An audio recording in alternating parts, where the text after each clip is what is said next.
Hey guys, इस lecture में syllogism का और एक प्रैक्टिस क्वेश्चन लेंगे। तो मैंने बेसिक लेक्चर्स में आपको पढ़ाया था कि पॉसिबिलिटी की केस क्या होती है और डेफिनेट केस क्या होती है। पॉसिबिलिटी की केस में कौन सी वर्ड्स यूज होते हैं? नो, नॉट या पॉसिबिलिटी, ऐसे वर्ड्स यूज होते हैं, राइट। अगर ऐसे वर्ड्स यूज किए हो आपके स्टेटमेंट में या फिर कंक्लूजन में, तो इसका मतलब क्या है? वो पॉसिबिलिटी का केस है, राइट। जैसे आपके अगर डायग्राम ये है, some A are B and no B is C, ठीक है। ये आपके स्टेटमेंट के अनुसार आपकी वेन डायग्राम हो गई। और आपको कंक्लूजन दिया है कि नो ए इज सी, तो इसका मतलब क्या हुआ? नो वर्ड यूज किया है, इसका मतलब क्या हुआ? ये पॉसिबिलिटी की केस हुई। और जब भी पॉसिबिलिटी की केस हो, वहाँ पे आपको क्या करना है? आपके एक तो सब्जेक्ट को प्रेडिकेट की तरफ बढ़ा के देखना है, या फिर प्रेडिकेट को सब्जेक्ट की तरफ बढ़ा के देखना है, ठीक है। फिर उससे उल्टा डेफिनेट केस में क्या होता है? जैसी कि वैसी वेन डायग्राम देख के आपको आंसर करना पड़ता है। आपको इसमें कोई छेड़खानी नहीं करनी पड़ती है, ठीक है, वेन डायग्राम में। कब? जब डेफिनेट केस हो। और डेफिनेट केस कब होता है? जब पॉसिबिलिटी की केस नहीं होती, तब डेफिनेट केस होता है, राइट। ठीक है, तो क्वेश्चन देखते हैं। सो पहला स्टेटमेंट है, no house is school. Means house और स्कूल के बीच में कोई रिलेशन नहीं है, ठीक है। फिर आगे कहा है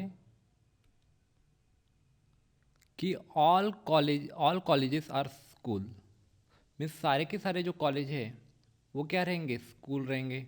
तो ये क्या हुआ? कॉलेज हुआ, राइट। फिर थर्ड स्टेटमेंट क्या कहते हैं? All schools are teachers. Means सारे के सारे जो स्कूल्स है वो क्या है? टीचर्स है, ठीक है। सो ये हो गया टीचर्स। तो ये तीन स्टेटमेंट से हमें मिल गई वेन डायग्राम। अब देखते हैं पहला conclusion. No house is teacher. Means house और टीचर के बीच में कोई रिलेशन नहीं है। अब देखिए यहाँ पे क्या निगेटिव वर्ड यूज किया है, और मैंने क्या बताया था? अगर निगेटिव वर्ड किया है, यूज किया है, इसका मतलब क्या है? वो पॉसिबिलिटी की केस है। और जब भी पॉसिबिलिटी की केस हो, आपको एक तो सब्जेक्ट या फिर प्रेडिकेट को एक दूसरे की तरफ बढ़ा के देखना है।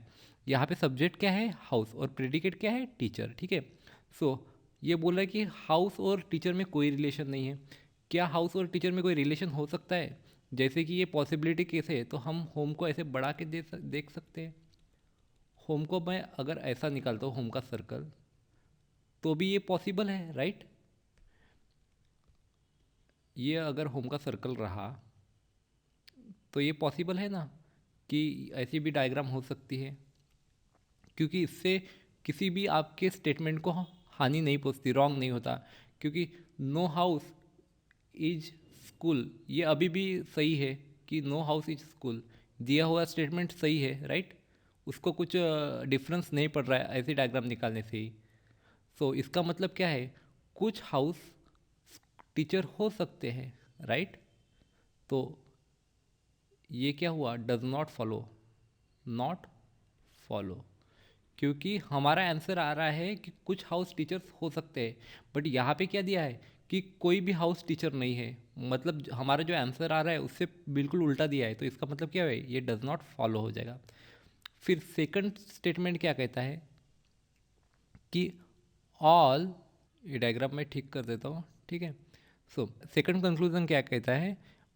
All colleges are teachers. Means सारे के सारे कॉलेज टीचर्स है। अब देखिए यहाँ पे नो, नॉट या फिर पॉसिबिलिटी जैसे वर्ड यूज नहीं किए, मतलब क्या हुआ? ये डेफिनेट कंक्लूजन हुआ। डेफिनेट कंक्लूजन में आपको क्या करना पड़ता है? सिर्फ वेन डायग्राम देख के आंसर करना पड़ता है। वेन डायग्राम जो ओरिजिनल थी उसे, ठीक है। ये डॉटेड वालों को अभी नहीं देखना है, डॉटेड लाइन्स को। चलिए, तो ऑल कॉलेजेस आर टीचर्स में सारे के सारे कॉलेज है वो टीचर्स होते हैं क्या? देखिए सारे के सारे कॉलेज स्कूल है और सारे के सारे स्कूल टीचर है, इसका मतलब ही क्या होगा? सारे के सारे कॉलेज टीचर है। तो ये क्या हो गया? फॉलो हो गया, ये फॉलो करता है सेकंड। फिर थर्ड वाला, some teachers are not house. ये बोल रहा है कि कुछ टीचर्स हाउस नहीं है। तो देखिए हाउस और स्कूल में, हाउस और स्कूल में कोई कॉमन पार्ट नहीं है, राइट। और टीचर और स्कूल में ये वाला जो पार्ट है स्कूल का, ये कॉमन है। इसका ही मतलब क्या हुआ, टीचर का जो पार्ट स्कूल के साथ कॉमन है वो हाउस नहीं हो सकता, राइट। सो इसका मतलब क्या हुआ, some teachers are not house. Some teachers means कौन सा, ये जो रेड किया हुआ पार्ट है वो हाउस नहीं है, यही तो दिया है थर्ड कंक्लूजन में। इसका मतलब क्या हुआ, कंक्लूजन 3 फॉलोज, राइट, फॉलो करता है। तो फोर्थ कंक्लूजन क्या कहता है, नो कॉलेज इज हाउस। अब देखिए, हाउस और स्कूल में कोई रिलेशन नहीं है, और स्कूल के अंदर कॉलेज है, राइट, मीन्स पूरा का पूरा कॉलेज जो है स्कूल के अंदर आ रहा है। इसका मतलब ही क्या हुआ, अगर स्कूल ही हाउस के साथ कोई रिलेशन नहीं है, स्कूल का ही कोई रिलेशन नहीं है हाउस के साथ, इसका ही मतलब कॉलेज का भी कोई रिलेशन नहीं होगा हाउस के साथ। सो ये कंक्लूजन 4 भी क्या कह रहा है कि नो कॉलेज इज हाउस, वही हमारा आंसर आ रहा है। तो क्या ये क्या हुआ, फॉलो करते हैं, मतलब ओनली 2, 3 एंड 4 फॉलोज। तो यहाँ पे क्या है, सी में दिया है ओनली 2, 3 एंड 4 फॉलोज, ये होगा हमारा आंसर, ठीक है। अगर फिर भी आपको समझ में नहीं आया होगा तो आप प्लीज़ मेरे यूट्यूब के चैनल में जाके सिलोजिज्म का टॉपिक देख लीजिए, वहाँ के बेसिक लेक्चर्स आप देखेंगे तो आपको फिर से समझ में आएगा, ठीक है।